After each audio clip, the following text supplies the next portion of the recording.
Bonjour chers frères et sœurs, chers amis qui aiment l'histoire. Nous continuons le commentaire de l'ouvrage que les gens ont appelé malheureusement le livre des morts des anciens Égyptiens, qui est le livre de la sortie au jour. Alors, nous en sommes maintenant au chapitre 146. Petit à petit, on approche de la fin. Et comme je le dis souvent, pour comprendre les Médou-Nétchè, il faut connaître le symbolisme. Il y a beaucoup de symbolisme dans ces Médou-Nétchè, dans ces textes de l'ancienne Égypte. Voilà. Alors, par exemple, nous sommes notamment au texte 146, comme je le disais. Alors, l'Osiris N dit, alors il arrive à une porte d'Osiris, il dit, dégagez-moi le chemin, je te connais, je connais ton nom. Voilà. Donc, il veut qu'on lui ouvre le chemin, hein, l'Osiris N. Et il connaît le nom, et ils ont mis sur du Dieu, mais en fait, c'est de l'attribut divin. Parce que les anciens Égyptiens, ils croyaient en un seul créateur qui est Nétchè. Voilà. Donc, Osiris, qui est l'homme parfait, l'homme divinisé, il connaît son nom. Il connaît son nom. Et il y a notamment une représentation ici où il est mis maître de tremblement au créneau élevé, le supérieur maître d'écrasement, qui annonce les proclamations, qui détourne la fureur, qui secoue celui qui a été pillé, et celui qui vient de loin est ton nom. Cela veut dire quoi? Ici, c'est l'attribut divin de la justice et de la consolation. Voilà.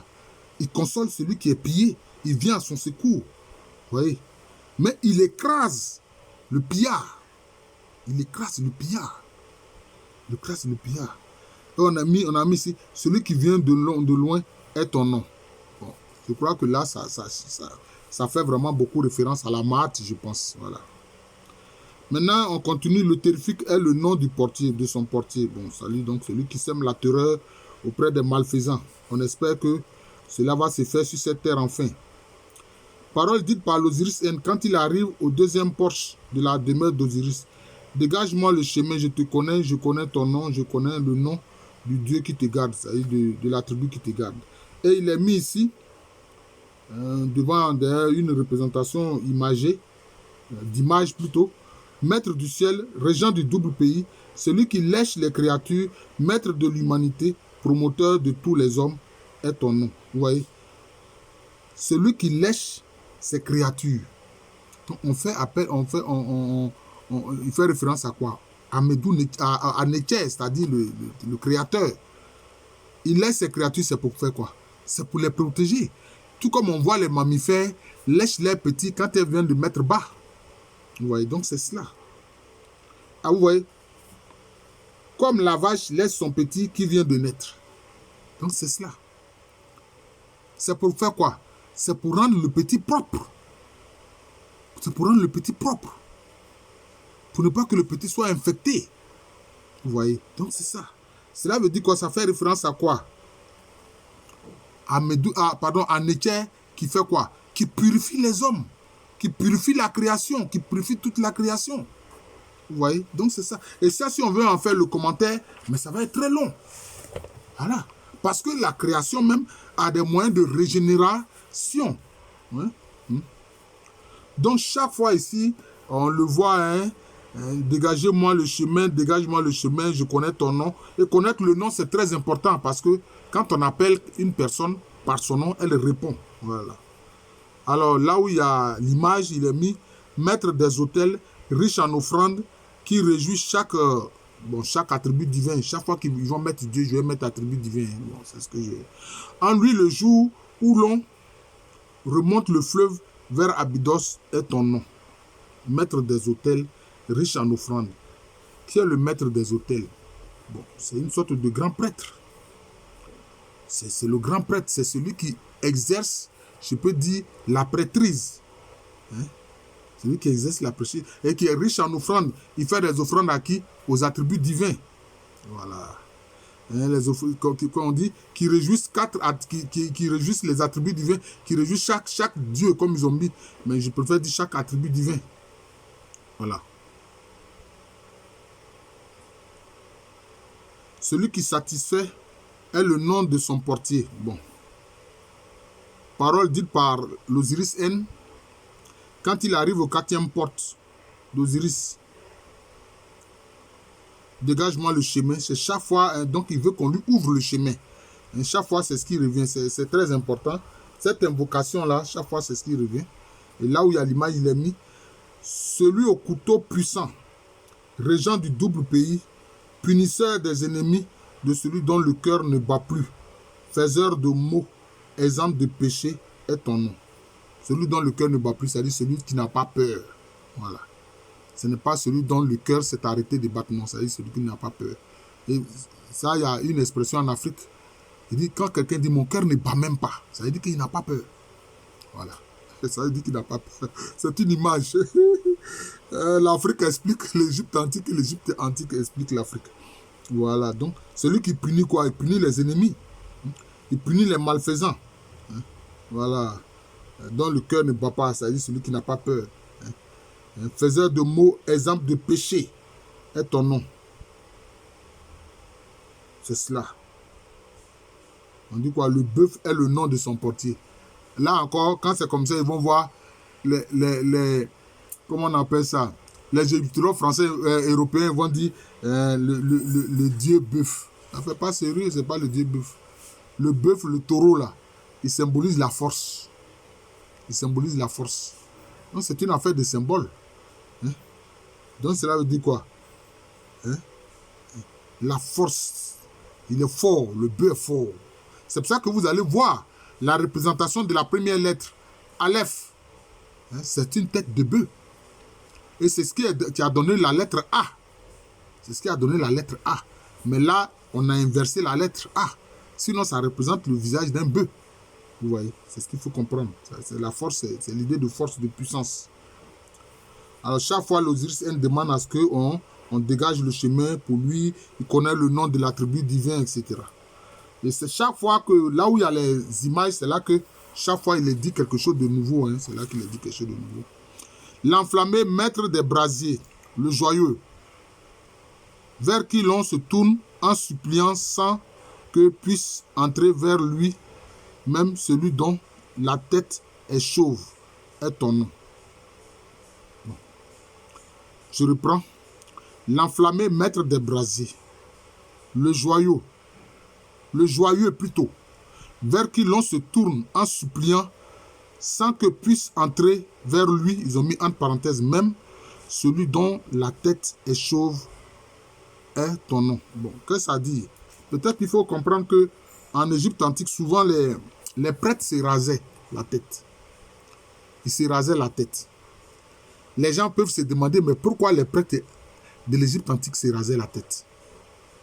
C'est ce qu'il entend ici par chauve. Tu entends ici par chauve. Mais en fait, c'est pour ne pas que leurs cheveux tombent dans les offrandes. C'est pour ça qu'ils se rasaient la tête. Ce n'est pas que des cheveux. Parce que chaque fois que nous sommes là, en fait, nos cheveux tombent. Nos cheveux tombent. Nous ne nous en rendons pas compte, mais nos cheveux tombent. Alors, donc, quand ils se rasent proprement la tête comme ça, il n'y a pas de risque que les cheveux tombent dans les offrandes. Voilà. C'est cela. Il est l'enflammé parce que quoi? Il a le feu en lui. Il a le feu en lui. On dit qu'il est le maître des brasiers. Voilà. C'est cela. Parce que c'est devant lui que justement les prêtres font l'offrande sur l'autel. Celui qui fait s'éloigner l'ennemi est le nom de son portier. Encore, l'Osiris demande à ce qu'on dégage le chemin devant lui. Alors là où il est l'image, il est écrit « Maître des ténèbres, qui est rempli de hurlements, dont on ne connaît pas la hauteur par rapport à sa largeur, dont on n'a pas trouvé le constructeur depuis les origines, sur lesquels sont des serpents, dont on ne connaît pas le nombre, qu'on a confectionné devant celui dont le cœur ne bat plus, est ton nom. » Cela veut dire quoi? Les Égyptiens étaient conscients qu'il y avait un monde des ténèbres. Qu'il y a un univers des ténèbres. Comme on le dit dans le christianisme.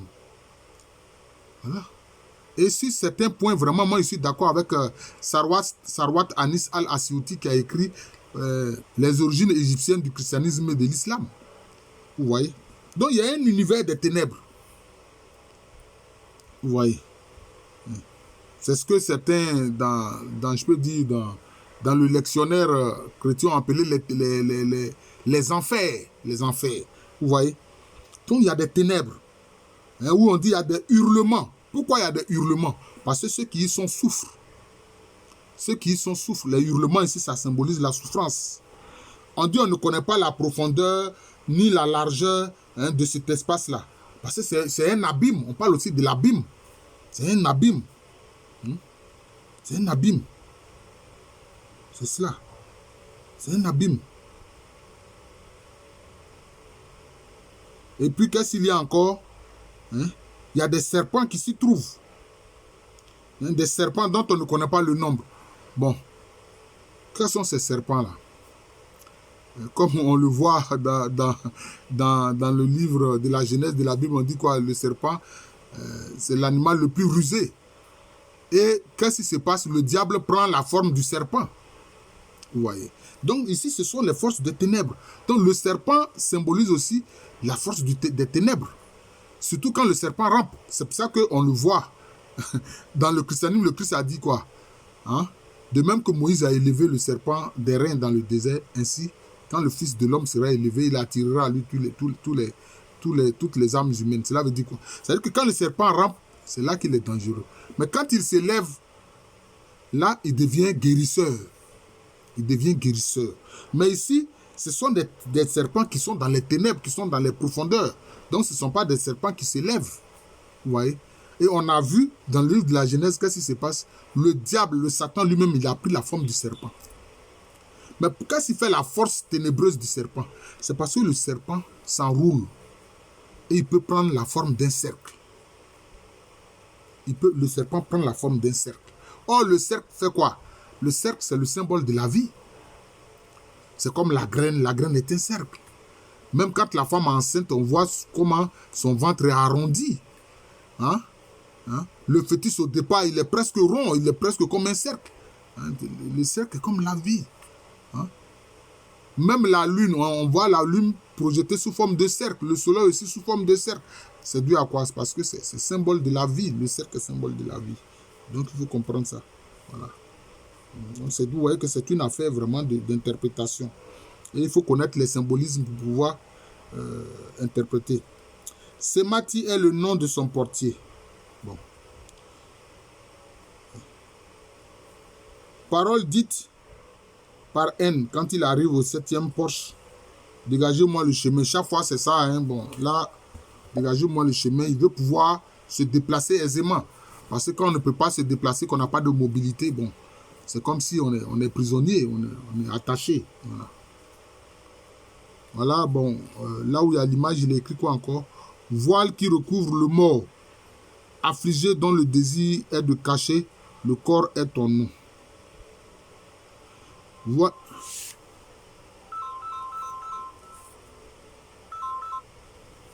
Je vais te rappeler, je suis en train de faire une vidéo, frère. Je vais te rappeler. Excusez-moi, c'est mon frère qui m'appelait. J'ai dû dire que je vais le rappeler. Voilà. Donc, le voile qui recouvre le mort, affligé dont le désir est de cacher le corps, est ton nom. Bon, vous savez, chez les ancêtres kémites, comme chez les Africains aujourd'hui, le corps là, c'est important. Quand quelqu'un meurt là, la première chose qu'on fait, c'est quoi? C'est de venir couvrir le corps. Vous voyez, même aujourd'hui, les gens font ça. Mais ils font ça machinalement, mais ils ne savent pas pourquoi que quand quelqu'un décède, que son corps est là, il faut couvrir son corps. Mais parce que ça vient de loin. Le désir de cacher le corps. Non seulement quand le corps est encore exposé, on cache le corps, on le couvre d'un pagne, on le couvre d'un tissu. Et puis maintenant, finalement, quand on l'enterre, on le met dans la tombe, ça veut dire qu'on cache alors définitivement le corps. La nécessité de cacher le corps. Parce que le corps, c'est aussi la personne. Ce n'est pas comme ceux qui croient que le corps étant mort, bon, il n'y a plus rien à aller, on l'incinère, on le brûle, vous voyez. Et c'est comme ça qu'il y a des racistes qui veulent prétendre que non, la civilisation de l'Égypte antique vient des Caucasiens. Mais comment ça peut venir des Caucasiens, des gens qui incinèrent les corps, hein? Qui ne cachent pas les corps, mais qui les incinèrent? Voilà le problème. Mhm. C'est pour ça qu'il a fait une vidéo pour dire que la situation égypto-nubienne ne peut avoir été ni caucasienne, ni sémite. Voilà, elle est forcément africaine noire. Toujours les paroles de l'Osiris N, ouvrez-moi les portes, je connais ton nom, etc. Maintenant, là où il y a l'image, c'est ça qui est important. Chaque fois, c'est là qu'il faut faire le commentaire. J'en suis à 15 minutes. Brasier qui flamboie, celui qui consume les braises aux flammes acérées, à la main prompte, qui frappe sans s'interroger, par lequel on n'ose pas passer par peur de la douleur qu'il cause est ton nom. Bon, cela veut dire quoi? C'est-à-dire que ça, c'est un attribut divin qui purifie. C'est-à-dire que, comme on le voit, l'or est purifié en passant par le feu. Ici aussi, c'est la même chose. C'est un principe divin dans lequel on passe par le feu, hein, pour être purifié. Voilà. Hein. Des braises aux flammes acérées, à la main prompte, qui frappent sans s'interroger, par lequel on n'ose pas passer par peur de la douleur qui cause ton nom. Mais en fait, il est nécessaire forcément d'être purifié. D'être purifié. Et dans le christianisme, c'est ce qu'on voit en disant, hein, être purifié par le feu du Saint-Esprit. Le feu du Saint-Esprit. Voilà. Le feu du Saint-Esprit. Donc c'est cela. Donc, on le voit ici déjà avec les anciens Égyptiens. Il faut passer par ce feu purificateur-là. Par ce feu sanctificateur. Voilà. Alors toujours l'Osiris N qui demande à ce qu'on lui ouvre le chemin, qu'on dégage le chemin. Il connaît le nom de l'attribut divin. Ça c'est bien. Ces deux choses sont importantes. Ouvrir le chemin et puis connaître le nom de l'attribut divin. L'antérieur, c'est bien dit l'antérieur, maître de puissance, l'apaiser, rejeton de son maître, dont le pourtour est de 350 perches, qui sème l'émeraude du sud, qui porte celui qui surgit, qui recouvre le mort, qui gratifie d'offrande son maître chaque jour est ton nom. Bon. L'antérieur, c'est-à-dire qu'il est ancien, maître de puissance, hein, l'apaiser, rejetant de son maître. Ça veut dire quoi? Bon, c'est-à-dire que lui-même, il est issu d'un plus grand que lui, c'est-à-dire de son maître. Mais on parle justement de son pourtour, et on dit quoi? Il sème l'émeraude du sud, qui porte celui qui surgit, qui recouvre le mort, qui gratifie d'offrande son maître chaque jour en ton nom. Cela veut dire que c'est un attribut divin, en fait, qui intercède pour le mort. Il intercède pour le mort. Qu'est-ce qu'il fait? Il sème l'émeraude. L'émeraude, c'est une pierre précieuse. Voilà. Donc, c'est comme une offrande qu'il fait à la divinité. Hein? Et il recouvre le mort. Hein? Et il gratifie d'offrande à son supérieur. Pour le bien de qui? Pour le bien de l'Osiris N. Pour le bien du défunt. C'est ce qui est dit ici. Voilà. Alors, toujours les paroles de l'Osiris N, hein, ouvre-moi le chemin, je connais ton nom, etc. Alors, là où il y a l'image, il a encore écrit celui à la voix haute, dont les hurlements réveillent, qui crie à pleine voix, l'effrayant, qui inspire une crainte respectueuse, qui ne rejette pas celui qui est en lui, est ton nom. Je reprends. Celui à la voix haute, dont les hurlements réveillent, qui crie à pleine voix, l'effrayant qui inspire une crainte respectueuse, qui ne rejette pas celui qui est en lui, est ton nom. Cela veut dire quoi? Cela veut dire que c'est quelqu'un qui amène, c'est un attribut divin ici qui amène l'être humain à avoir quoi? À prendre conscience et à avoir la crainte de la divinité. À avoir la crainte de la divinité. Et il ne rejette pas celui qui est en lui. Cela veut dire qu'il ne rejette pas celui qui croit en lui. Il ne rejette pas celui qui croit en lui. Voilà. Mais c'est un avertisseur. C'est un avertisseur. Voilà. On le voit, le Christ dit qu'il ne rejette pas celui qui vient en lui. Voilà, on le voit ici. Mais ici, il est dit, ne rejette pas celui qui est en lui. Ne rejette pas celui qui est en lui. Voilà, c'est important. Bon, parole dite par les Égyptiens, dégage-moi le chemin, je connais ton nom, etc. Bon, c'est la même chose. Celui dont les couteaux sont toujours renouvelés, qui brûle les rebelles, régent de tous les porches, à qui l'on fait acclamation le jour du crépuscule, est ton nom. Ça, c'est un attribut divin encore de justice. Hein? Il a des couteaux bien acérés, bien renouvelés pour faire quoi? Hein? Pour brûler, pour couper les malfaisants. Hein? Pour couper les malfaisants. Voilà, qui brûle les rebelles. Les rebelles, c'est qui? C'est Seth et les coalisés. Voilà, c'est Seth et les coalisés. Seth et tous les esprits mauvais. Voilà. Ils méritent d'avoir des couteaux qui vont les découper. Voilà. On le voit, il y a un psalmiste, le psalmiste dit, mais devant les ennemis, qu'il les taille en pièces. Voilà, c'est comme s'il a des couteaux pour les tailler en pièces. Voilà, c'est cela.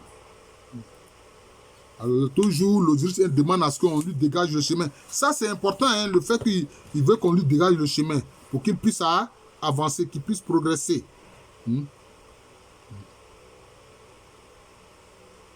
On dit celui qui convoque le double pays, qui massacre ceux qui viennent à l'aube, le lumineux, maître des bienheureux, qui entend la voix de son maître,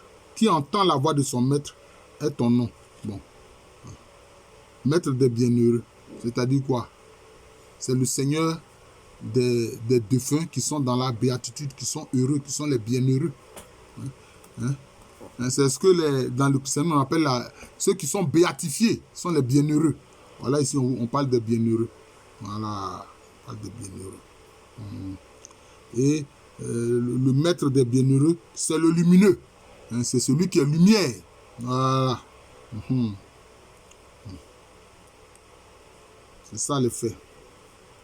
Chaque fois que je regarde l'heure, chers frères et sœurs, le temps pour ne pas que ce soit trop avancé, mais je vais tout faire pour finir le chapitre 146. Voilà. Celui sur qui Osiris a étendu ses mains et que Hapi a initié à ses secrets est ton nom. Bon, là, il dit le nom. Voilà. Osiris, l'homme parfait, et Hapi, qui est l'esprit généreux qui vient du Nil. Voilà. L'esprit généreux qui vient du Nil. Voilà. C'est ça. Maître de furie, qui danse sur le sang pour qui on célèbre la fête Haker, le jour de l'audition des péchés est ton nom. Bon, cela veut dire quoi? On dit danse sur le sang. Hein? On parle du jour de l'audition des péchés est ton nom. Cela veut dire quoi? Cela veut dire que lui, il fait quoi? Il siège devant un tribunal. C'est-à-dire que c'est lui qui siège devant le tribunal. Et qui fait quoi? Qui juge les défunts, qui juge ceux qui passent devant lui. On dit danse sur le sang.